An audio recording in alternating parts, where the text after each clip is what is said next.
Petra, when we last spoke about sustainability, you said that it only really works when there is genuine transparency and collaboration between stakeholders. Now, with all that's happening around us this year in terms of climate change, I'm sure you'd argue that there is clearly an even more pressing need to cut emissions and for businesses to think differently and accelerate the pace of change. Yes, absolutely. I think that even this year we have all started to really to see and feel the climate change in our daily lives, in the countries we live in the countries we travel to. We Yes. see high temperatures, we see heavy rains in the seasons where there shouldn't be any, we see wildfires, and it's getting really concrete that we are in a hurry. We have a burning platform with the climate change, and we really need all the players to act together, the governments, the NGOs, all the companies partnering and working together, and also consumers. And I think that there is a drastic actions needed both for cutting emissions but also creating carbon sinks and also supporting biodiversity, which is interlinked with climate change. Sustainability implies change, and change isn't easy for many businesses.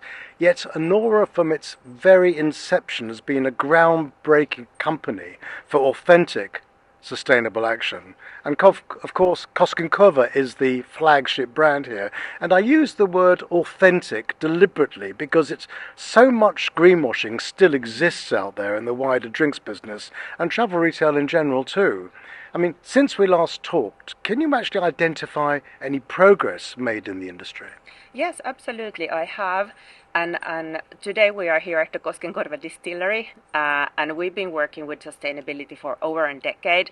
So when it is a part of a company's DNA, strategy, and the business model, like it is for us, as we have based all our production around circular economy, and behind me you can't see it, but we have the biopower plant, which has allowed us to decrease our emissions by 50%. We have a 100% recycling rate here at the distillery at the moment. So when it is part of the business model, it's easier to do real actions, and it's very far away from greenwashing. And I think that the regulation that is coming up, for example, in EU, but also in other parts of the world, that will push all us companies to do concrete actions and also report about them transparently.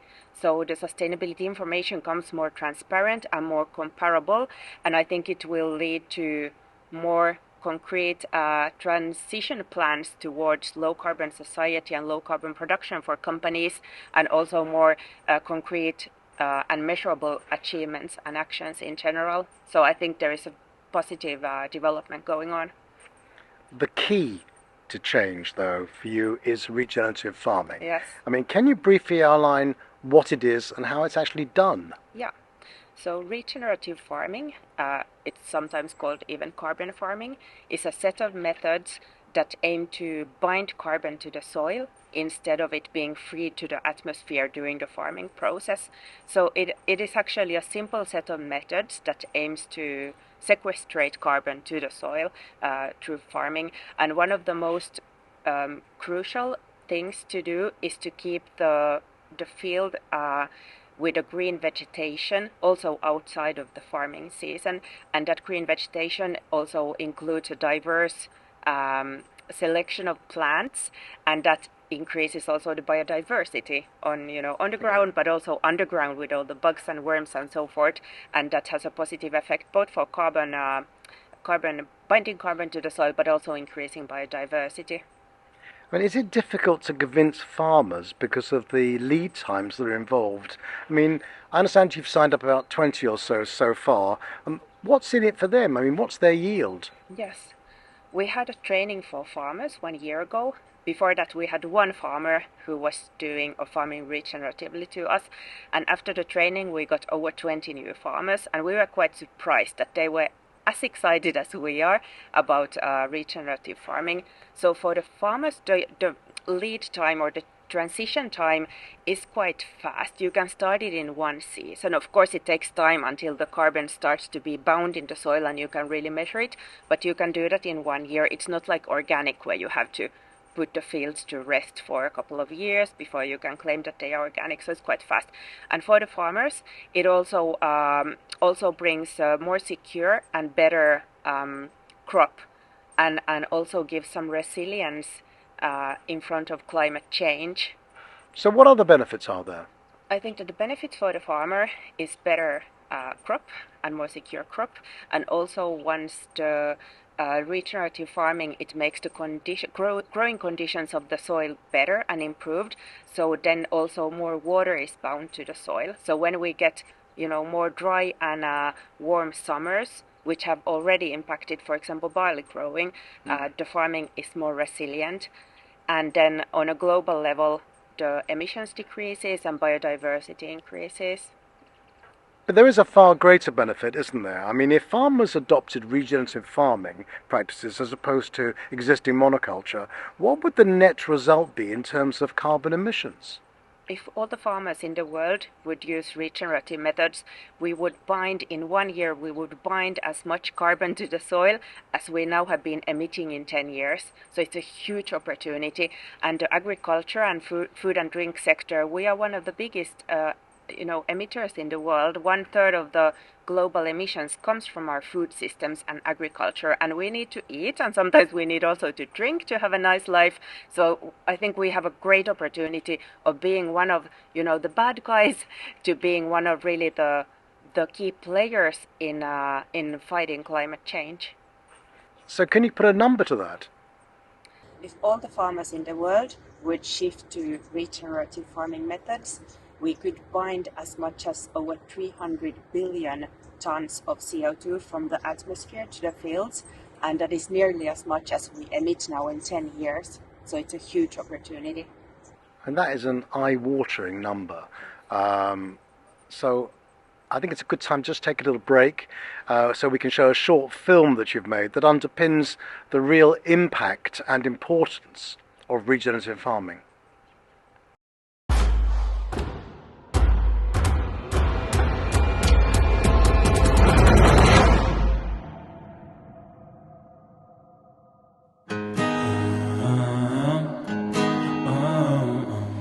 Mä uskon henkilökohtaisesti, että hiiliviljely tulee olemaan tulevaisuudessa ihan jokapäiväinen asia. Ei sitä erikseen mietitä, että se on hiiliviljelyä, vaan se on hyvää viljelykäytäntöä.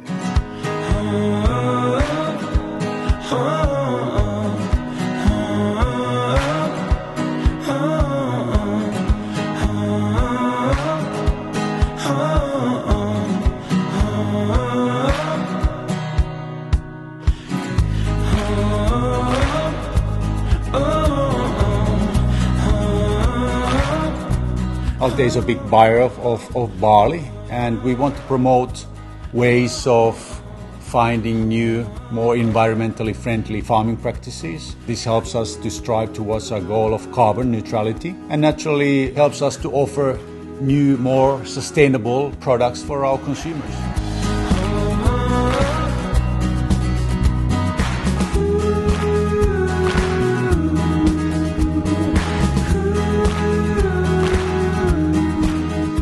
Mitä pidemmän aikaa kasvukaudesta me pystytään pitämään pelto vihreinä tai kasvipeitteisenä, niin sitä paremmin ja tehokkaammin se sitten on hiilidioksidia ilmastoon. Jos meillä on esimerkiksi ohra, sinne alle kylvetään heinä tai apila. Ohra puidaan pois hyvissä ajoin ennen talvea, mutta apilalle jää vielä 2-3 kuukautta aikaa kasvaa, jolloin me saadaan yhtettävä pinta-alaa sinne myöskin sen satokasvin jälkeen.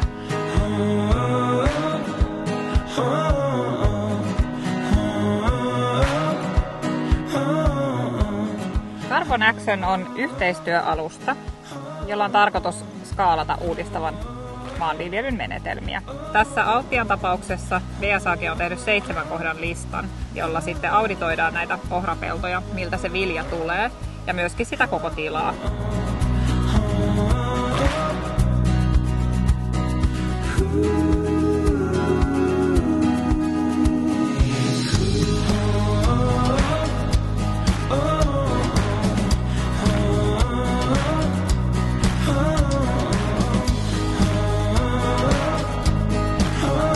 Oikeastaan meillä on mahdollisuus olla aikamoisia ilmastosankareita tällä työllä, jos me halutaan.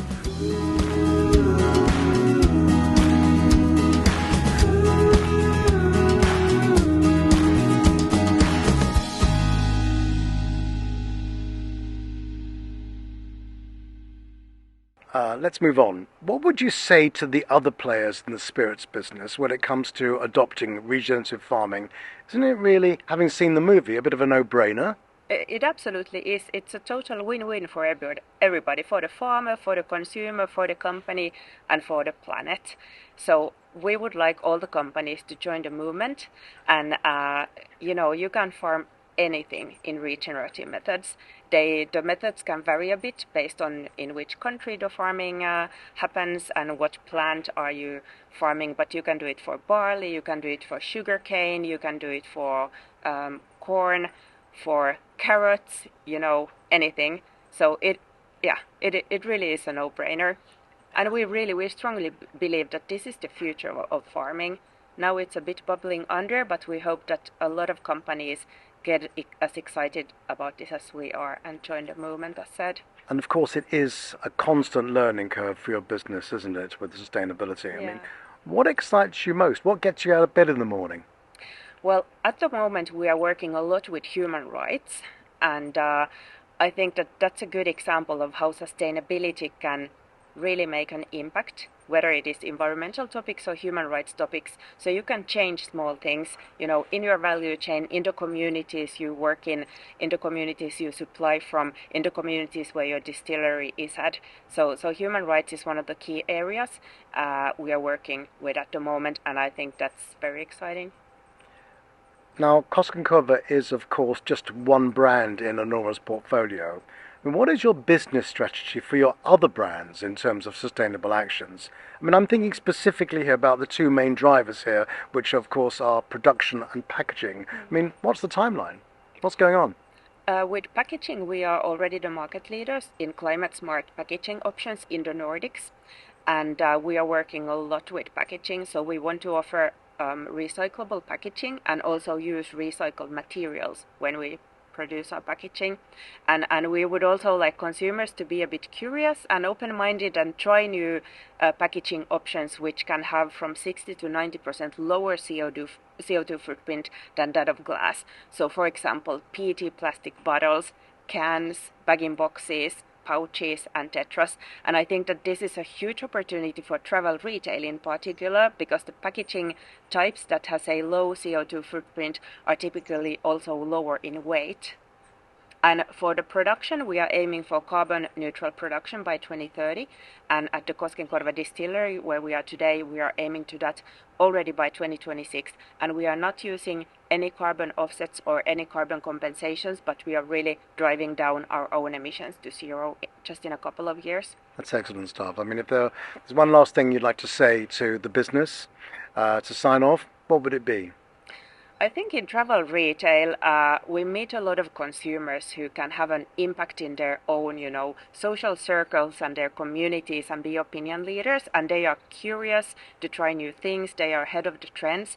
So I think that we have a great opportunity of offering these consumers low carbon options, low carbon packaging, and products that support biodiversity, and we really can together make a difference there. Good stuff, Petra. Thank you for your time. Thank you so much.